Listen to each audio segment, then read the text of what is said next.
Tonight on the news at 11, police say 41-year-old Kevin Booker was the man killed by an officer at his Northwest D.C. home Friday. They say that Booker was armed with a knife and screwdriver. They go on to say that he allegedly lunged at a police officer after violating a civil protection order for a second time. Thanks for joining us on the news at 11. Good to see you as always. I'm Larry Miller. Now, we first brought you this story last night as breaking news. John Duran spoke to Booker's family, who says that he was only at the home to retrieve his belongings. Police say Kevin Booker was armed with a screwdriver and knife when officers approached him on the second floor of this home on Reservoir Road. The subject lunged at him with two weapons in their hand, leaving the officers, and this happened in close proximity.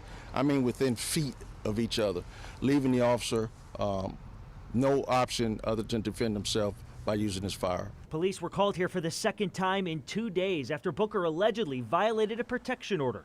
The man he lived with applied for and was granted that order on October 30th. There was a spate of at least 30 days where there were threats made by the subject.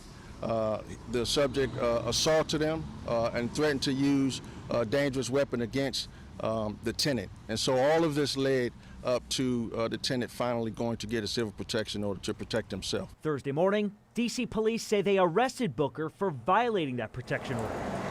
Booker's family says once he was released from jail Friday, he came to the home to get his car keys and collect his things. Family says this is a home Booker has lived in for 7 or 8 years, and even though he had a civil protection order against him, his co-tenant allowed him to stay here. Booker's family provided WUSA 9 with these photos. They say the man Booker lived with wasn't home Friday night, but Booker called him once he was released from custody. Police were called to the home when Booker tripped a home security alarm. Investigators say officers made multiple attempts to get Booker to surrender before he allegedly lunged at police. The decedent's actions were erratic and illogical. Family tells me they don't believe Booker would try to attack police, but say they're waiting to see the officer's body cam footage. In D.C., John Duran, WUSA 9.